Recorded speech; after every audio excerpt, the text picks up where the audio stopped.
gone very dark.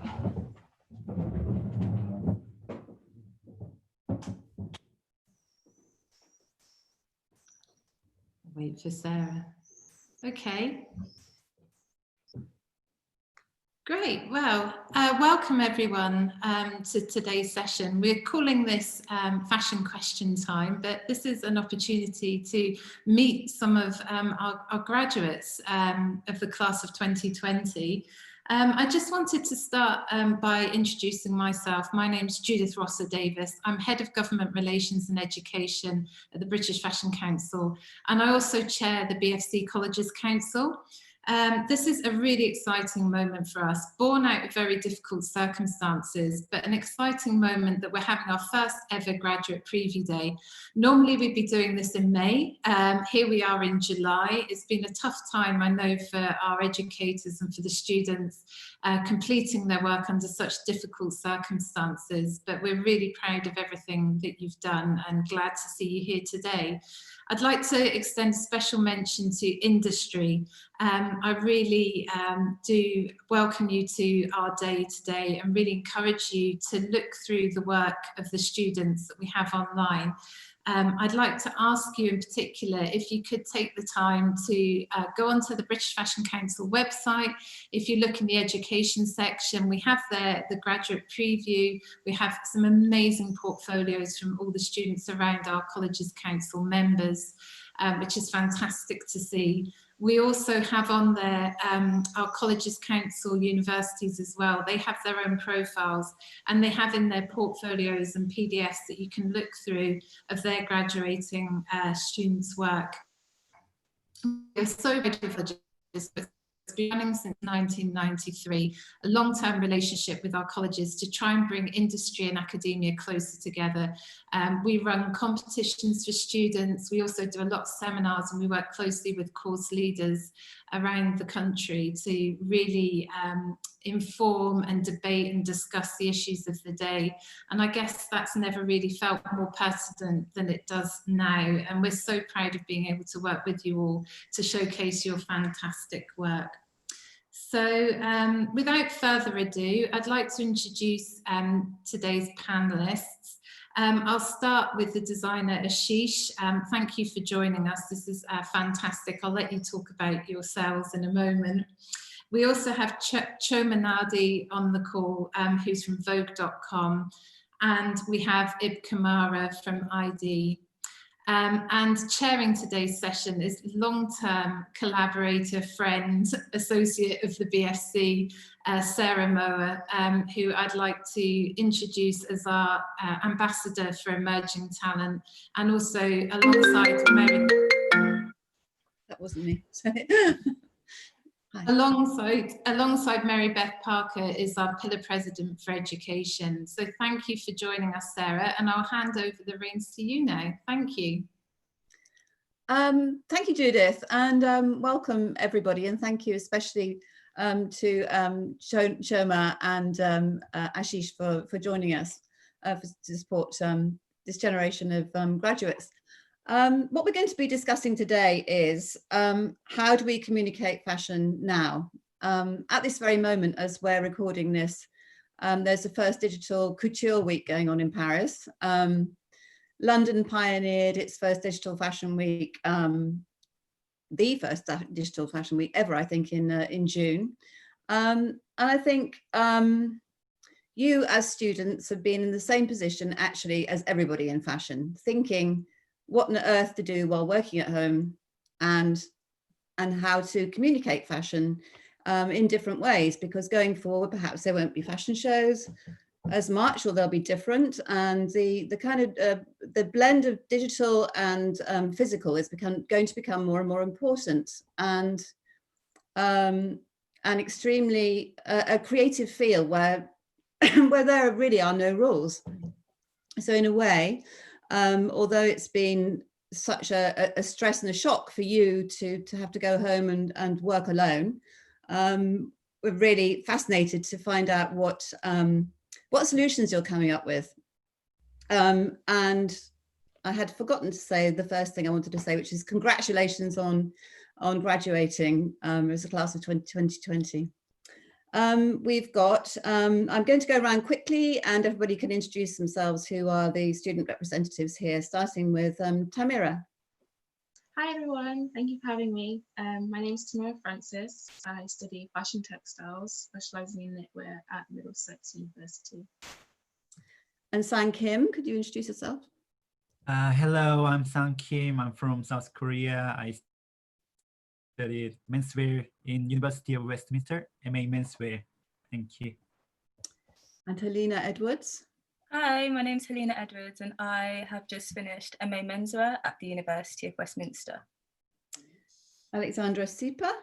Oh no, sorry, Raquel Cueto.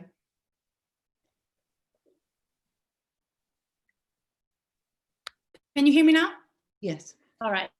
So hi everyone, my name is Raquel Cueto. I'm originally from Spain and I'm specialized in women's wear fashion design. I've been studying during these 3 years in the University of Salford. And Amaranth Frost.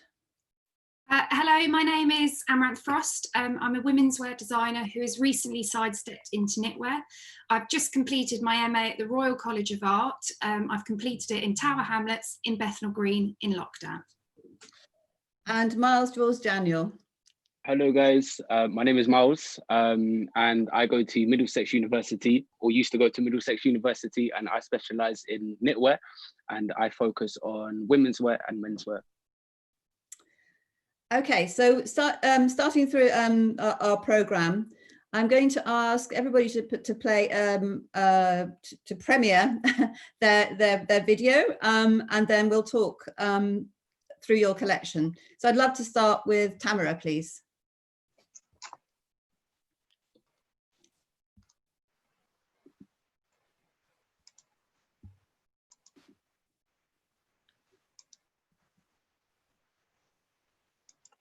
Yo, hey you girl in the tight up skirt, you make me head swell till me blood vessel burst.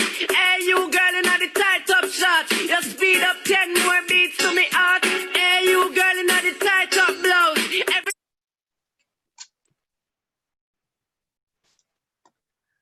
Or did it freeze? Did it freeze? I think we saw it. Where are, yeah. So could you explain how you did that little that video and why? Because I think did your course leader asked you all to make collections in miniature, I believe. Yes. So, you know, we were asked to choose a look from our collection and make it in a mini version of it. So I chose, just have my research here, but I'll just show you my pages of my process. So I chose to do my second look, which was initially meant to be a knitted mesh bottle tap dress. And you know, I really was looking forward to making this, so this was my favorite sample. So I chose to do this look. So instead, I, you know, didn't have the materials with me, so I recreated my dress out of tracing paper to represent the mesh, and I embroidered on top of that with my yarns I had laying around, and you know, I also replicated bottle tap, sorry, and stuck them on at the back.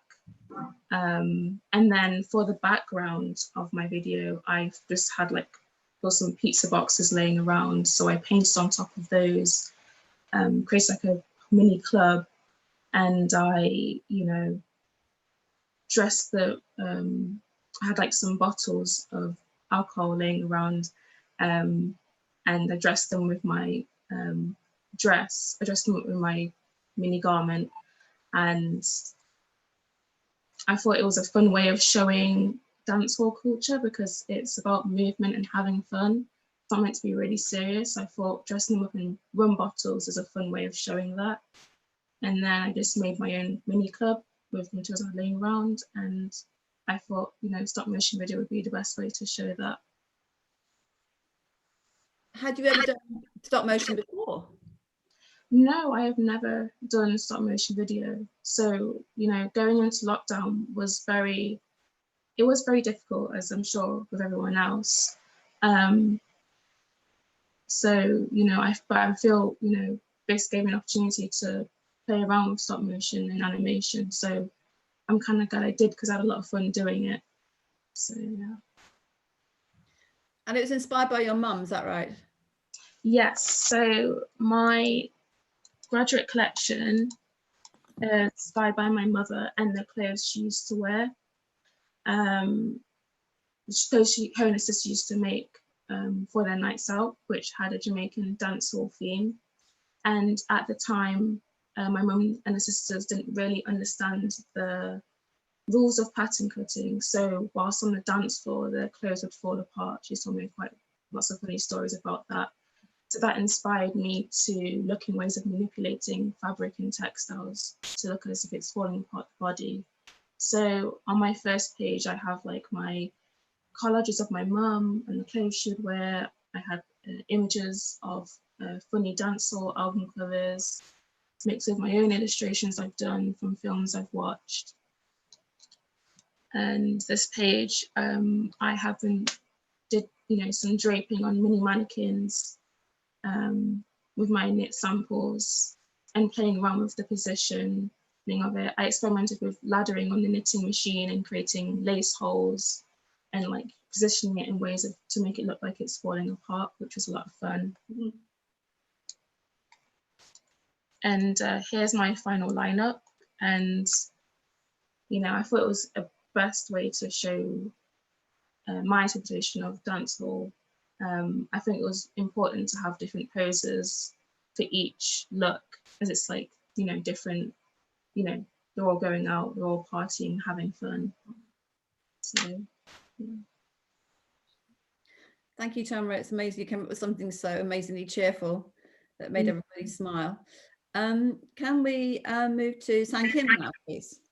Oh yeah, sure. I have a short film to share. Let me share this quickly. Can you just quickly say how you made, how you did it? You did this film. You made this film in lockdown, didn't you? Post your collection. Oh yes, I did. Okay.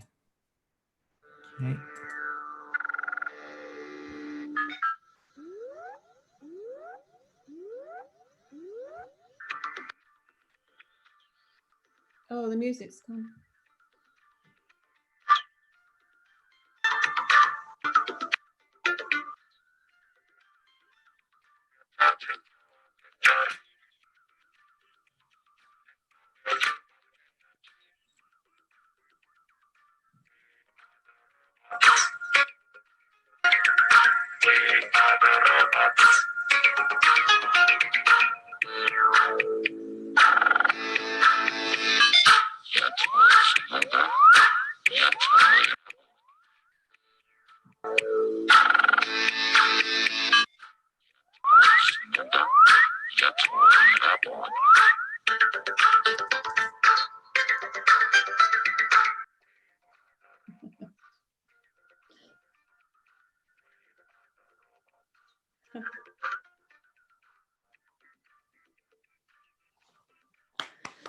Wow. Oh yeah.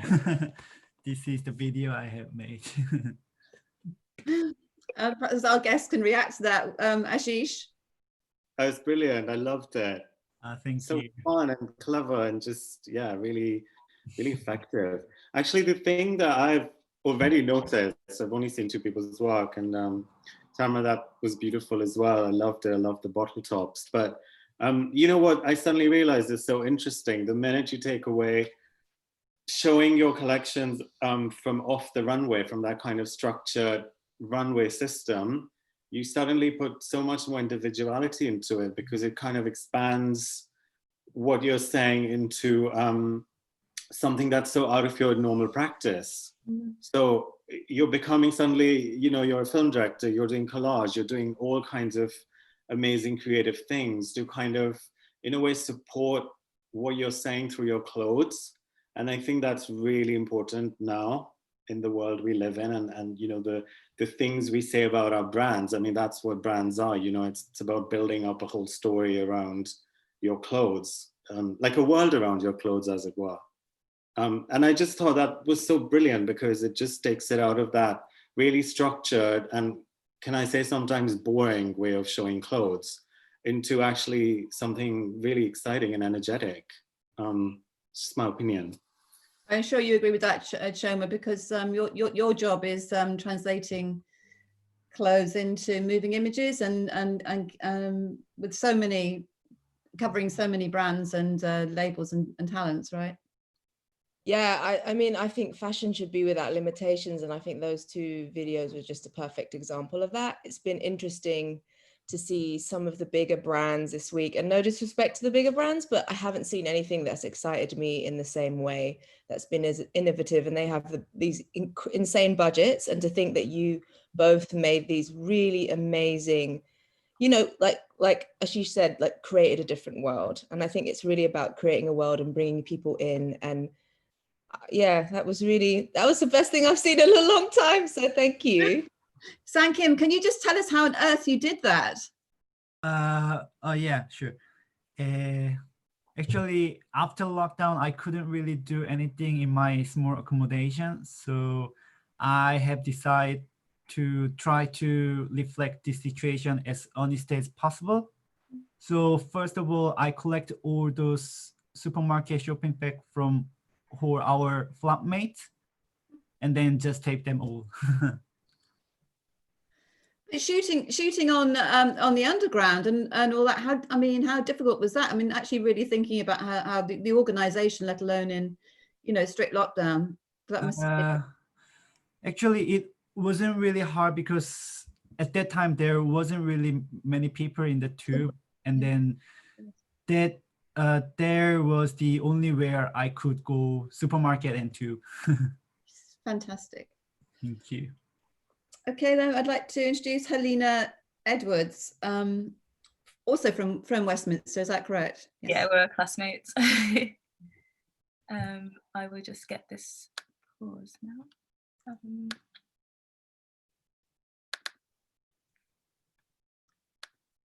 For you, and without further ado, Helena. Sorry.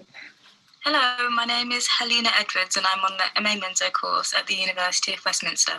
What drives me as a designer, I guess, is that I look into my Afro-Caribbean heritage and I always bring that to the forefront, because to me it's quite important to bring these histories into mainstream consciousness, because I feel like education is needed to create a reform in terms of how we treat people, how we treat people, how we look after people. I guess just being a bit knowledgeable about different cultures will kind of help eradicate the sort of prejudice we have.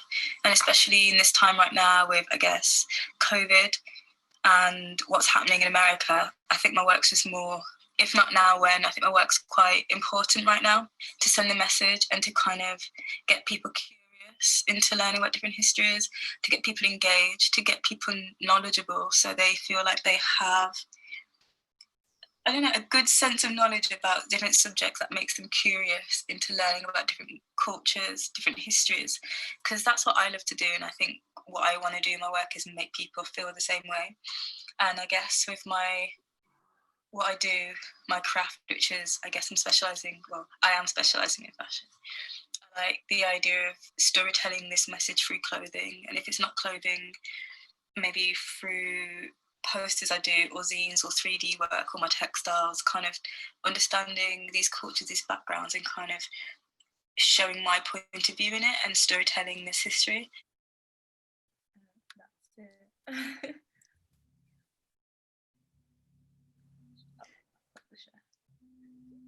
So just as an intro to what you're going to say, the beginning of the clip was a club night live stream that you did with Charles Jeffrey for Black Pride during Fashion Week. Yeah, so he invited me and another designer on the course to use his platform to showcase our work, and he opened it up to other creatives in the industry of like people of colour, and celebrating also donating the profits to Black Pride to showcase our work. And it was nice to have that platform because a singer called Rachel Chinori wore my outfits and wore some archive pieces, and it was quite nice to see my work come together in line with that.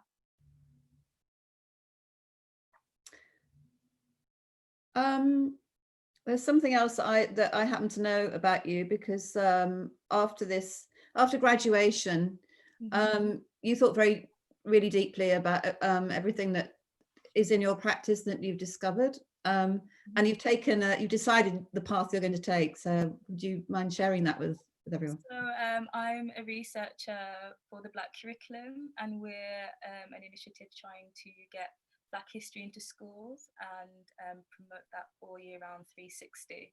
And we're focusing on Black history at the moment, and that's our aim. And that's what we do. Yeah. Which I think is amazing. I mean, part of your, I'm sure for everybody, I mean, being in education, you discover yourselves, and today, fashion has many different paths, more paths than anybody ever thought. But I do think that going back into education, educating people behind you is so important now, especially now to change the way education is in this country. And exactly what you said, actually, because when I started first year of my masters, I'd say that's when like a better sense of self came about with the work I portrayed in the video, with for example the miniature dolls I did and the flags I did. That was just from self-exploration of just discovering my history, I'd say. So I was openly going to more exhibitions and galleries, and I found that very informative. And from that I just found artists who were communicating their experience, the message of, for example, living through the Thatcher period and how art was then and what things were just happening in the UK, and then just seeing how they portrayed it. And I was just blown away. And I think saying this, I'm speaking about an artist who's my favourite, called Lubena Himid. And I think when I first saw her work at the South London Gallery, it was an exhibition maybe 3 years ago before she won the Turner Prize. I remember just seeing that and just seeing the whole exhibition with 27 artists, and I think that's when I was like, this is it. Well, education and fashion, I think, is a platform that can inspire and educate in itself. I mean, I think, Chioma, we're seeing that so much, aren't we? It's not just about a look anymore. It's about people's stories. Yeah, storytelling about it as well. I think that's very important too, because from that, when you know about it, you'll be more informed and it's someone more knowledgeable about the subject too. Okay, going on with the program. Could we go to Raquel Cueto in Spain, please? Miss, can you hear me now? Yes. Okay, let me see if I can share the screen.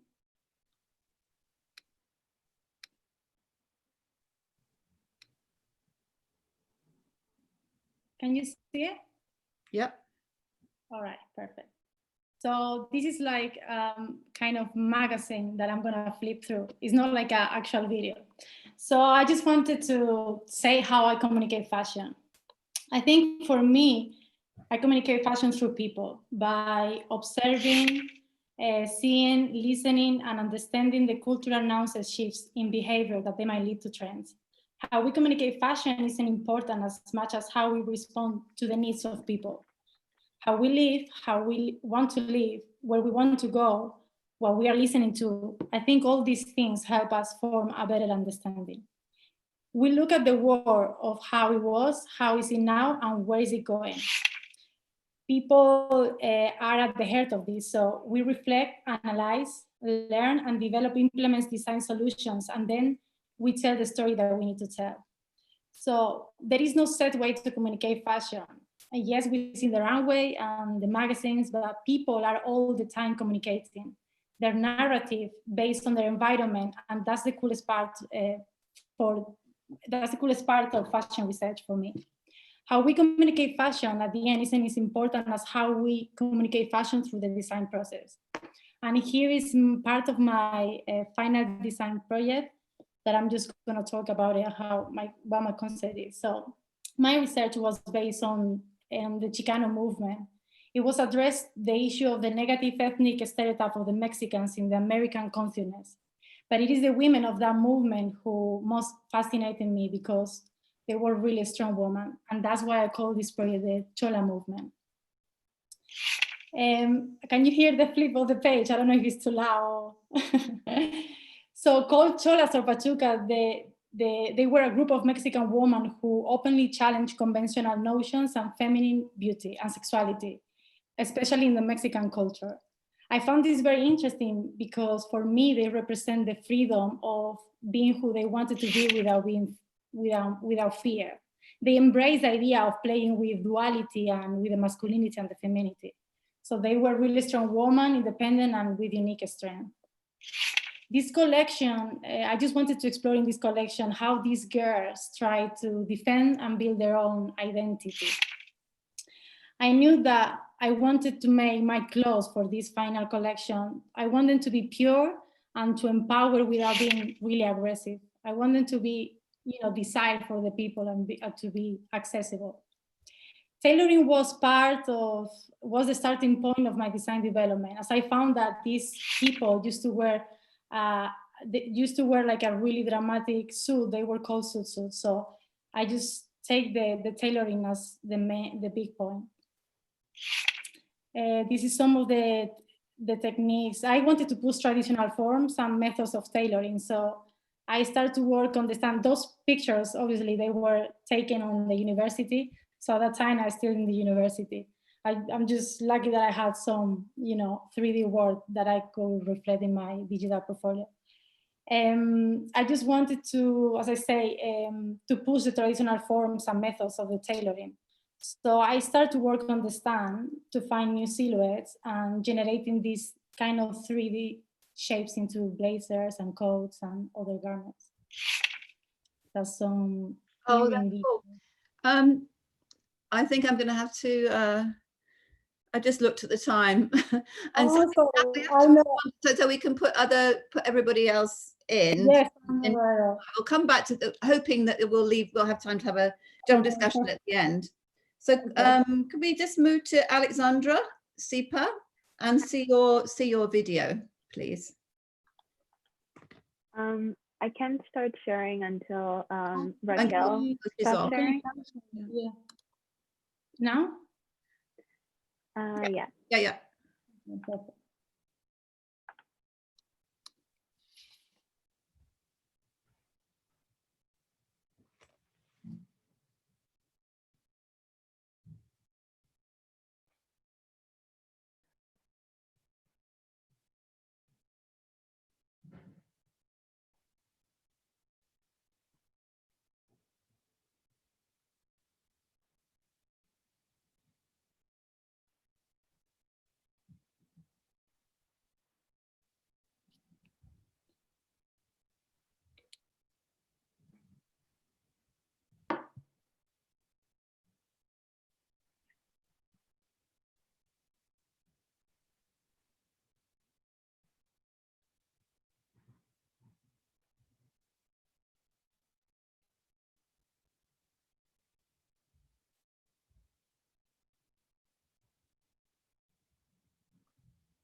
Oh, such a beautiful sensual quality to what you did. Wow. Thank you. Yeah. It was made in collaboration with my partner and live-in filmmaker, Lucas Baker, who edited and researched for the movie and shot it. And out of need, I had to be the model, although I'm really uncomfortable on camera, but there it goes. It was shot in the middle of the lockdown, I think at the beginning of May. And I built the entire set that is still up in my apartment. Wow, beautiful. Absolutely beautiful. And your knitting and your embroidery is made out of foam wires. Yeah, everything is made out of discarded electrical wires from a recycling plant in East London that I've been taking wires from there since probably second year, when I kind of discovered this lace technique and kept exploring it throughout my final year. It's a combination of Western lace techniques and some traditional Romanian ones, and a lot of happy accidents that kind of taught me how to make it. And it actually showed me how important knowing a craft and how important artisanal fashion is, especially during lockdown when I didn't have any technicians, I didn't have any equipment at all from CSM, but I was still able to create what I wanted to because everything is self-sufficient, handmade. So I was really lucky. Well, I mean, what I will say as somebody who might have been to a fashion show and might have seen at Central St. Martin's fashion show and might have seen your things on the runway, I learned much more about you and your world through this than I would ever have, than we'd have ever seen on the runway. So, yeah, congratulations on that. Let's go to Amaranthi, please. Amaranth, sorry. Amaranth Frost. I think you're on. Am I unmuted? Can you hear me? All right now, yeah.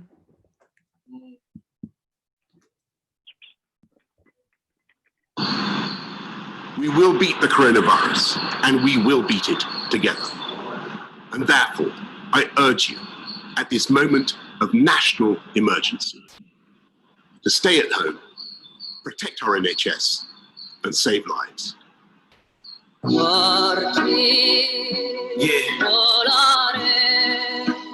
Come over here, check me out, Red Flame. Chilling in New York, in the subway, finna go relax. Probably turn on my Sega Genesis. You know what I mean? Got my LA gears on. It's nighttime in the coffee shop.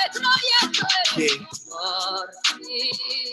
Shouts out to all the Latin community, the whole Latin, Espanol, your boy Lil B. As I receive my gifts, no winter time. Thank God I'm eating, boy, no dinner time. Rap guy with the lines like Walmart. Don't need awards, just make sure you give me mine. I don't get on a lot of people's songs because they don't understand that I did it this long. Praise God, I didn't travel so far.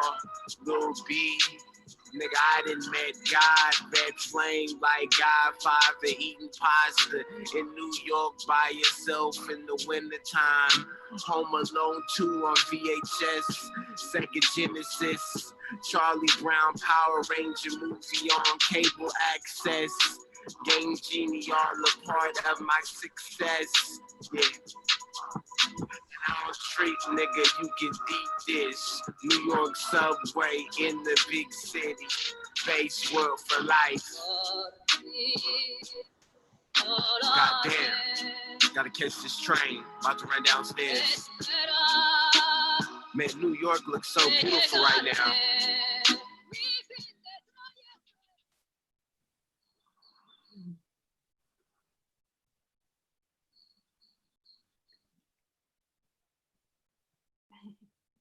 That has so much impact as a record of our times, I think, as well as your collection. I'm going to leave a little time at the end to talk. I want to move to Miles, because I think we're coming up to the hour. Share my screen, show you guys this video. Miles, tell us where you've graduated from and in what? Oh, of course. I graduated from Middlesex University, and I'm going to show you guys this video.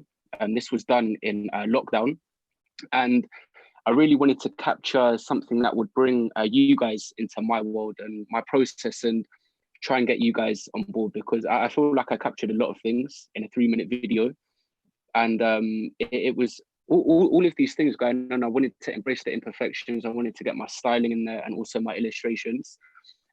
So yeah, hopefully the video you will like. Let me just grab this up for you. Here we go. Yo, fuck lion! You recording? Take one. Yo guys, it's Miles here. I'm taking over the MDX Fashion Instagram. I'm gonna keep you guys posted with embroidery, styling shoots, inspiration, little bit of insight into the way that I work. So keep tuned, stay locked in. Yo people them, first thing, I'm gonna show you how to make a balaclava out of a jumper that we have here. So stay tuned and keep locked in.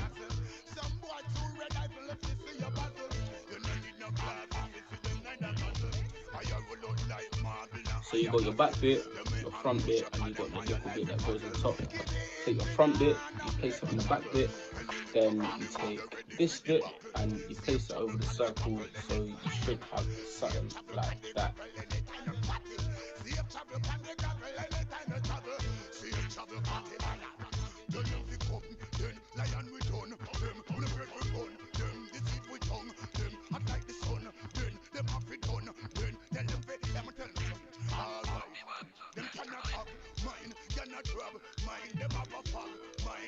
Hope you got your body on and all your pens set. You part the fabric. We're gonna do a little bit of illustrations. So keep locked in. Stay posted.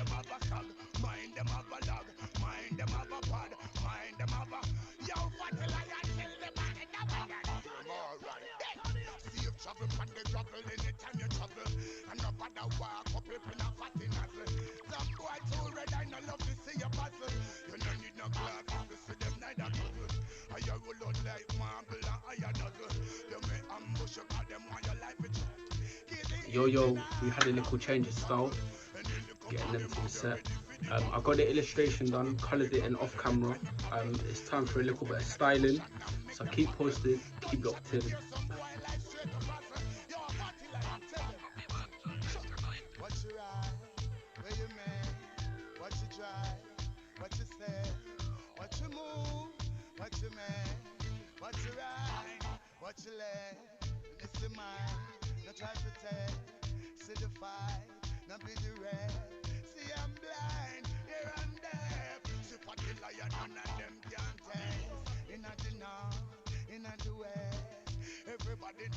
So that little bit of styling really helps me influence the way that I work. I take a lot of inspiration from the stuff that I put together, and it will help me build a collection or put together a garment that I have an idea of. So I hope you enjoyed that, and let's tune into the next thing. Power.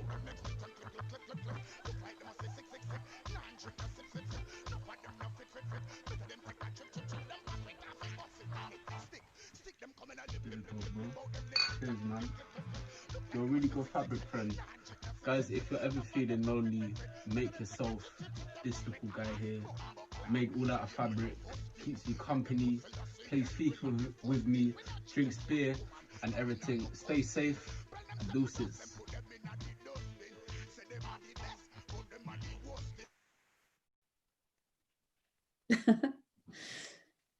Oh, congratulations on that. So it's a completely different way of operating in lockdown, communicating. Can you just explain your YouTube and Instagram presence as part of your process? Oh, of course. So YouTube, I documented a lot of videos throughout my final year, and I found videos as a way of communicating my process and documenting everything, because I feel like it gives you as an audience like the insight that you need into the way that I do work.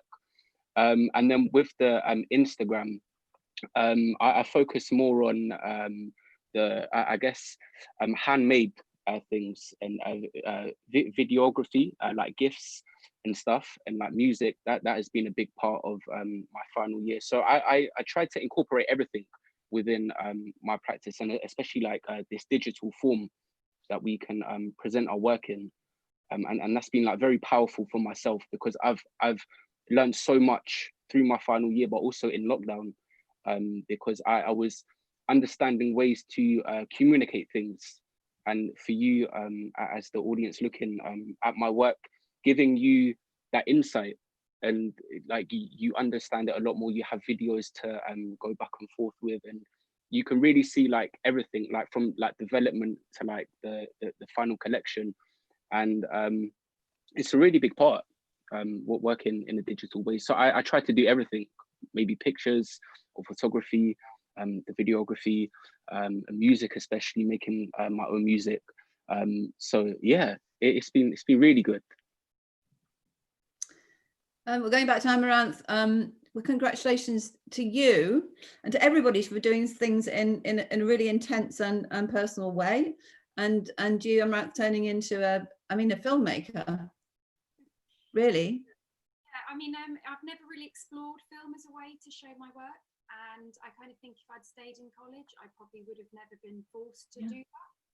It felt really right for the time, and I think at that time, we'd been gearing up to a presentation where we would have had a catwalk show, and I really wanted to explore that, but in this kind of new world that we found ourselves in overnight, the new world where you're not really meant to go outside, and the new world where you're the only model that you can access, and seeing that and kind of what that playing with that in that art form.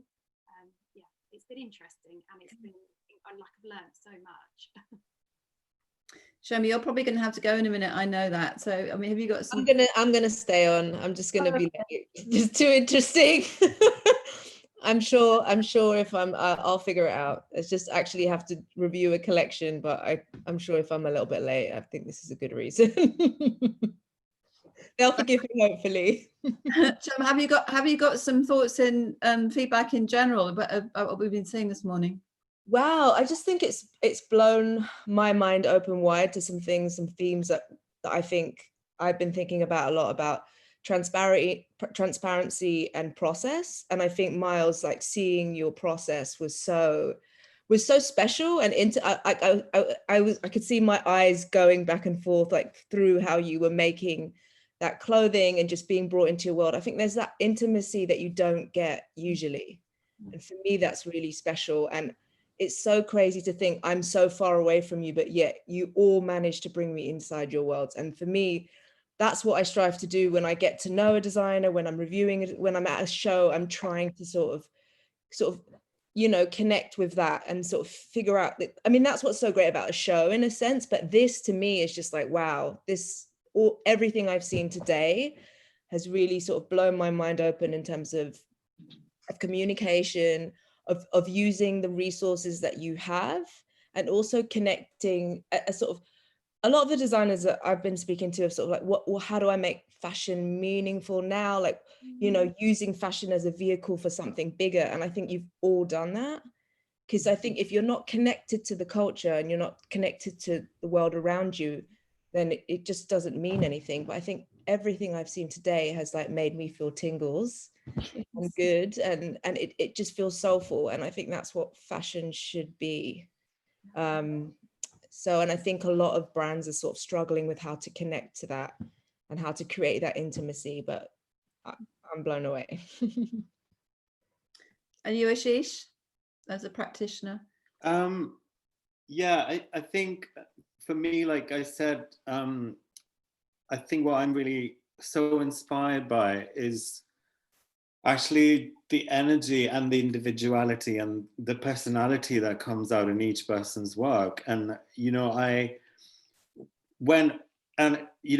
talking about student shows in particular, sometimes when you go to student shows, things get lost a little bit sometimes. And I think sometimes it's hard to have such a kind of unique point of view in, the whatever 1 minute you have on the couple of minutes you have. But I think creating something like this actually is, like I think somebody said, it kind of forced them to go outside their comfort zone. and to do something that they would never usually have done or kind of taught themselves. And I think that's such a brave, I mean, it's actually very brave what everybody has done. It's incredible, you know, to be kind of locked up. And it's like this, you know, like it's that thing of necessity is the mother of invention. And it's that thing where you're kind of forced to just use the things you have at your disposal to create something magical and fabulous. And everybody's done that so incredibly well. So, you know, amazing. I also actually just want to go back for a minute to who's Alexandra, who did that beautiful film, and it was talking about how, you know, doing things that last forever. And I think that should be the future, making special, beautiful things that last forever. And, you know, the idea of people buying one special thing that they think will last them forever and they'll keep forever, rather than buying, you know, 10 things that you don't particularly care about that much and you'll wear twice and never see again. So, you know, I think that's a really important thing, and craft and, you know, making things by hand and going back to analog and not worrying about being so slick. And I think you know, the unsustainability as well of fashion shows and how expensive they are. And if you're a young brand, actually, it's so incredible to be able to just go outside that box and say, you know, I'm not going to conform to this structure. I'm just going to do something that speaks to my audience and actually tells them who I am and what my work is and who I'm about. And I think all of that has been so brilliantly addressed here. It's been really inspiring. So, you know, thank you for sharing that. Miles, I wanted to ask you about your policy of spending zero money. Of course. So for my final collection, I decided to make the big decision of being sustainable, but also spending zero money. And very early on, I was like, there's no way this is going to work. And then things kind of like picked up very quickly. I was using calico and canvas from the studio. So using all the scraps from like the bins. And then I was able to, along the way, I was able to get some donations. And I got a massive donation of knitwear and like jumpers, sleeves, yarn. And that was when the knitwear started coming along. Because very early on, I was like, I was using all of these materials that it wasn't knitwear. There was no knitwear in my collection. And it was like, oh no, I need to make a jumper out of knit. So that all happened. And I want to say as well, the way that I was working, because I was working in a way of spending no money, and I really tried to flip my studio practice on its head and turn everything like upside down. So I decided to make the decision of making 50 garments. So I made a selection of jumpers, jackets, trousers, coats, like everything. I done a boot sample out of foam and calico as well. And working in that way, I was able to see how much stuff I could produce, because at the end of it, with 50 garments on my rail, I was able to put together things in a way using it as like a styling practice. So I have all of these different avenues, and it was, yeah, spending no money was amazing. And I advise the fashion industry and yeah, future students to maybe take up on it, because it's amazing and I've learned so much from it, and it was truly incredible. Well, we're blown away. Feel very, very lucky and humbled to be able to see what you've all come up with. And this is such an incredibly memorable year for so many awful reasons. But I think now we're on the brink of creative breakthroughs and societal breakthroughs, which actually, I mean, like Chioma, I feel tingles seeing the potential here, and how you're breaking down all the barriers and breakers, as Ashish said, out of the boxes of what fashion is, and even what future employment will be. Because I mean, any of you could be employed as videographers, as animators, as communicators, as much as being fashion designers. So I think you've used your education absolutely brilliantly, and you've risen to the challenge of today, and I'm so honored to be able to see what you've done. And so thank you so much, everybody. Thank Thank you, Sarah. Thank you so much. I'd like to finish off, well, firstly by thanking our panelists, Ashish and Chioma. Thank you for your contributions. I think we got a lot from this, didn't we? It looks like you really enjoyed the session as well. Thank you to Sarah on behalf of the BFC for all the work that you do for us in education, but more importantly, thank you on behalf of our educators and our students, because you tirelessly champion all their work. So thank you for hosting today. And to our gorgeous students on the call, that was absolutely incredible. You all just brought something so different to the table. I really salute you all for doing this and getting through difficult times. I think I'd like to sort of sum up by wishing the class of 2020 all the very best. It's been an incredible time, economically, politically, societally. Everything seems to be spinning into different directions, but out of exceptional circumstances, we always see exceptional talent and creativity, and you're at the cusp of that. So I wish you all the very best. I think you've got a really huge, successful future ahead of you all. So thank you to everyone. For those of you who are attendees who are watching this via the Zoom call, if I could ask you please to leave the Zoom call now, because we're just going to finish up with the panel, because we're filming this by doing some final editing pieces. So thank you to all the attendees for being with us, and do look on the British Fashion Council website to see the students' work. Thank you for being with us. We will stay on the call, and thanks to the panel. I'll talk to you in a moment if everyone could stay where they are.